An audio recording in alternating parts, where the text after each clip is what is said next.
Oh yeah, right. Happy New Year. Back down the Syndicate Water in Shropshire. Last couple of sessions, to be honest, it's been a bit rough going. What was it, about 2 sessions ago I came down, broke the ice up with the boat and did a couple of nights. Nothing going. It was froze when I got here. It's just cleared up a bit. Still plenty of ice over there.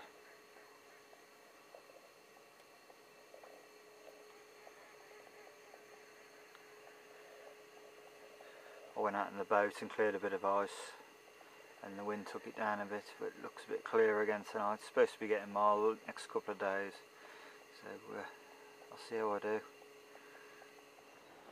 Just trying to get the time in on the lake, so you know, you've got to be in it to win it, haven't you? And last session I did a little session in stream mouth, got myself a lovely 22. I think you've seen that on the last video. Beautiful fish. I've come down, got down here now, first week of Jan, and I'm thinking, because it's been cold as well and the water temperature's right down, I'm just going to stick little bags out, you know, crushed boilies, monster squids, a couple of solubles. I ain't going to be putting too much out at all. I've got one rod on the Chod, so a bit later on or if the wind dies down, or even in the morning, I'll get my Chod rig out and I'll show you how I set my Chod rig up. But there's a few interesting points on it, so hopefully you'll get some info out of that. But, as you can tell, it's blowing a bit of a gale. I'm on the end of the wind. It's freezing cold, to be honest. I must be mad sitting this end, but you know, on this lake, quite a few of the fish seem to be coming out. Well, the fish I've been having anyway have been coming out on the end of the wind. So this is a bit of a cold wind, but like I say, you've got to be in it to win it, haven't you? So yeah, we'll see how this session goes. So I've just set up in the rain pretty much. It's just literally 5 minutes, it's blown itself dry again. So it doesn't look too bad, to be honest. I've set my bivvy up so I'm just out of the wind, so I'm quite comfy when I'm sat in my bivvy. I can see the lake. So yeah, give it a go, eh? See if we can get you a fish on the back. Catch you in a bit, guys.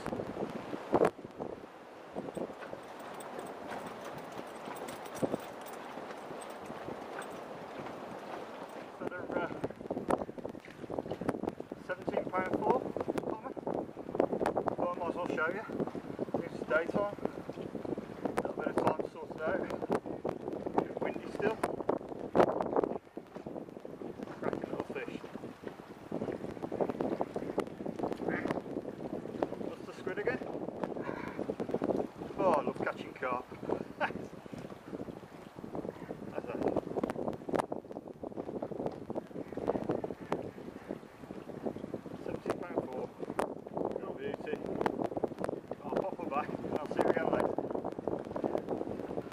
I promised you a quick look at me Chod rigs and whatnots, what I've been using as well. They've got a bit of a difference to them, to be honest. So what I'll do, I've got a couple to show you, to be honest, but there's a little bit of a difference with how I use them. I hope they'll come out okay on this, to be honest. Right then, lead end. I've got my sunken lead. You'd have seen that on the last video, how I use that to get attraction into the peg. Right, basically I'm using a Nash Core Plus lead core, and basically probably about 3 foot of it. But the difference is I strip the whole of the inner out of the end section, and so it's basically limp. And basically there's a good reason for that, because that's the bit what goes into the weed or into the choddy bottom. So you'll see what I mean in a sec. Right, I've got a little split ring there. Well, not a split ring, a little ring. A tapered, soft tapered bead, 5mm. And coming back up the lead core. That's my little Chod rig, which you'd seen before. It's a nice little short 2-inch Chod rig. And then another soft tapered bead on the top, and I'll just set that anywhere where I want it to go, and then basically up the other end where I'll tie it onto the line, I've just got a spliced link. But that's about it. But the reason for that, how I've set that up, is if you're playing the fish off there, off that hook, you've got the lead hanging down away from its face. So, you know, it eliminates pulls, and basically it's better off for the fish as well, because you're not going to be trying to knock the fish out while you're playing it in. And that little limp part there, I've got a little bit of video footage actually on another lake. The water's a lot clearer than here, so I thought I'd do a little bit of footage there, and I'll show you that now, and you'll see what I mean, how it sits, how the little limp part actually goes in, and it leaves the rest that nicely up on the top to give you a good presentation. So take a look at that now. There we go, sitting nicely on top. I'll chuck it in that really choddy stuff there, and you can have a look.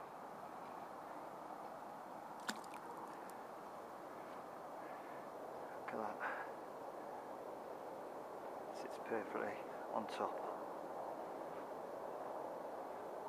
So, I suppose you can see how it got its name, but just having that little end piece with a little ring on it is going to be better for the fish, but it also guarantees that the end's going down through and leaving your little chod rig sat on top nice, waiting for a bite.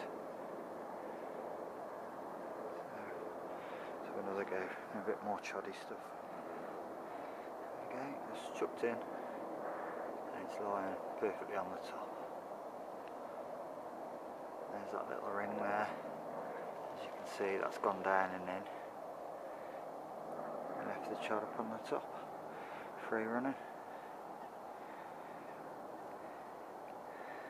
So with that dangling, when you got a fish on, and that's it. So when you got a fish on,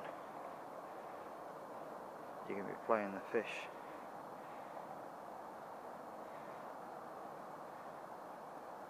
with the lead well away from its mouth. Obviously you can make that any length you want, or even make it a weak link if you like, for off there, so you'll be playing it off that ring. So food for thought. Demonstrated it here because it's clear water, but when I get back on the mangrove I'll go through it with you. Back again. Yeah, but basically really straightforward. It's very neat, and casts out really well. You know, the other point is your hook. When you cast it out, it's not banging up against your lead, because your lead's hung away, you see. So and that's playing.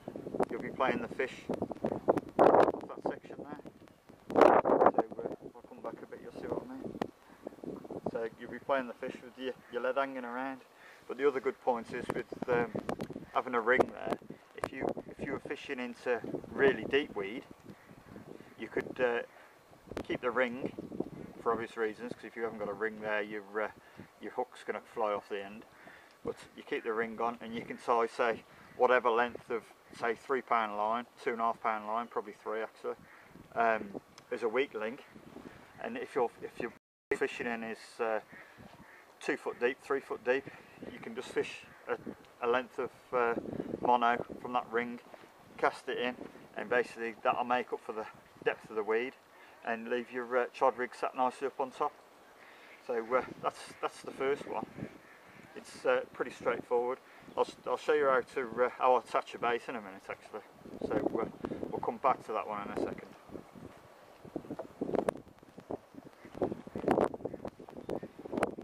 Right, this is my second one. It's a hinged stiff rig. And the difference with that is the hinge part is made up with a loop on each end using the missing link. So basically the difference with that is than you using say a mono is it's a lot stronger, and it obviously comes in different colours and that, so it's easy to match up, and it's just slightly more forgiving. It's, you know, it's got that little stiff element to it, but it's not too stiff, so you get to sit down. But obviously the difference with that, you're going to need on that little chod rig, you're going to need a little bit of putty there just to help balance the bait down, and that one I'd use say a firmer bottom. And then we've got the same principle again, because obviously we've got the length of the the hook length. We don't need the boom, so I've got the boom, the swivel going right down to the ring on the bottom with the lead, so you're not obviously not playing the fish with the lead right next to its face again. So yeah, and that's just the same. Two soft taper ball beads, 5mm ones, going down. They're really good, to be honest, with the tapers in them. They'll fit onto like £20 fluorocarbon or lead core, and you know, they'll safe as houses. They'll just slide up, no effort at all. And that's what you want. You want it to be safe. And the other point's actually only using shorter lengths of lead core, as you can see. The reason for that is I'm not in for casting great big lengths of lead core out, because as safe as what people think they are, the longer the length the more there is to go wrong. So I always keep mine down to a minimum, about 3 foot's plenty, and you don't need any more than that. And if there's any problems with the crack off, you know, the bead's going to fly off the end, hook length's going to come off the end, and you got a fish with literally just a hook in its mouth then, without towing anything else around. Right then, going on to the ring on this, if you wanted to drop the lead on this one, and that's the other reason why I like using the little ring, underneath the rubber, which basically is just a bit of silicone tubing, and push that back, and I've got £3 line going from the swivel to the ring, and so I can get a better cast. I've tied a little bit of PVA string around it as well. If you really want to lump it one, you get a good cast off £3 line, to be honest, but if you really want to lump it one, just tie some PVA on it, and you know, 5 minutes after it's been out there, that'll melt, and you're left with your £3 line, and you know, safe as houses. And so if you want to drop your lead when you do get a take, you know, job's done. It's how you want it. Right then, I'll go through. I think that's it for that. They're pretty straightforward, and to be honest, I like it neat. As neat as I can get it, the better. And you know, if it's looking neat, it's going to fish neat. That's how I look at it.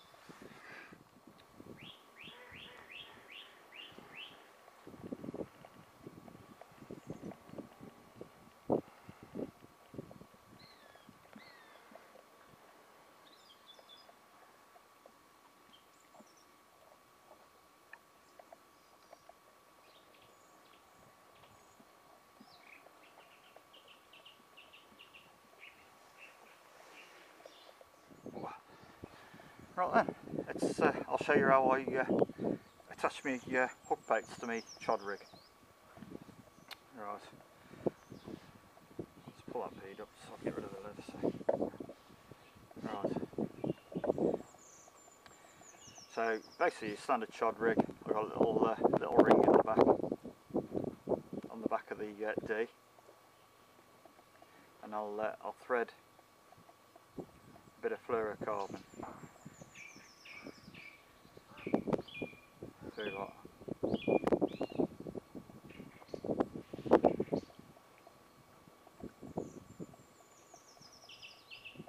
So yeah, we've got a little bit of fluorocarbon just through the ring. Now what I do, I'll get the hook bait, I'll pull it onto the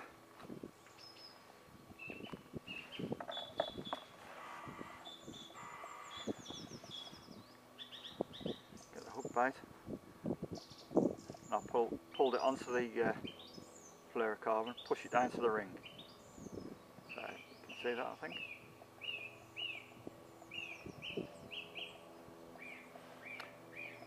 And the next bit is so simple you wouldn't believe it. So trim it off, leave yourself about good 5 mil. There you go. Good 5 mil sticking out the end like so. And basically what I'll do, I'll blob it. So yeah, now I've blobbed the 2 little tag ends with a lighter.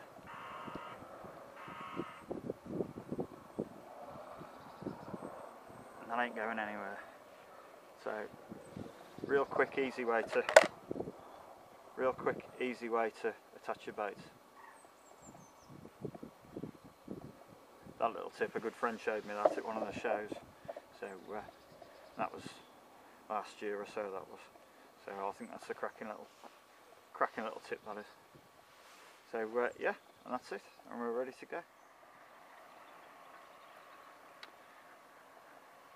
How's that? Looks like a different lake now. About an hour ago it was absolutely blowing a gale. Had that 17 1/4 in the wind, and look at it now, it looks perfect.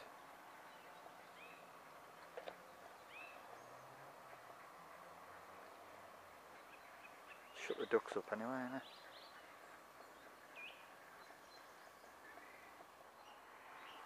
I think I spoke too soon about the ducks.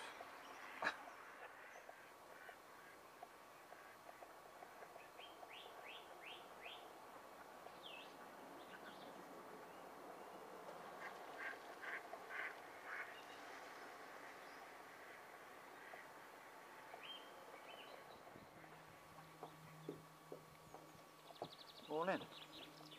Right then, quite an eventful night last night. Had me a common, £20.15. About 9 o'clock last night it was. But it's quite funny how the events rolled out last night, to be honest. I'll pick you up and I'll show you around a bit. Right then, I had all my rods out in open water last night, and I got one out at about 40 yards, one out about 60 yards, and then another one out about 50 yards coming out the other way. And from left to right, I think it was about 7 o'clock, I started getting some quite good line bites, and to be honest I thought the rod was rattling off. And literally I got out the bivvy for a quick look, and the bobbin just started to creep back down again. And I'll just check the line, make sure there was nothing there, and it was definitely a line bite. And then literally I was just about to go back in the bivvy, and then the middle rod started doing the same, and I was just sat and watched, and I thought it's definitely a liner, and it's dropped back down again. And then literally the right hand rod had a couple of bleeps on that as well, and so it was definitely fish moving through from left to right, and they were quite close in as well. You think of the timing from getting liners from one rod to the other, and the rods must be, you know, obviously the further out you are, the further out the rods are, the further away the lines are from each other. So it was definitely a fish moving in close. So literally my right hand rod I picked up and cast out, redid and cast out up the margin, up the right hand margin, and it's literally an hour, and I've had a couple of bleeps, and it just absolutely screamed off, absolutely melted the reel, it did. And the result was like £20.15. You know, it's absolutely amazing how things turn out, to be honest. But if I hadn't have had the liners, my rods would have probably sat out in open water quite happily. So, you know, I've even learnt something myself there. You know, they're on a lake like this, I think most people think they're be out in open water, with it being literally the ice has just melted a couple of days ago, and they've come moving through. A few fish have come moving through. right close in. To be honest, from how fast I was getting the liners from one rod to the other, I reckon they couldn't have been much further out than 10 or 15 yards. And yeah, result.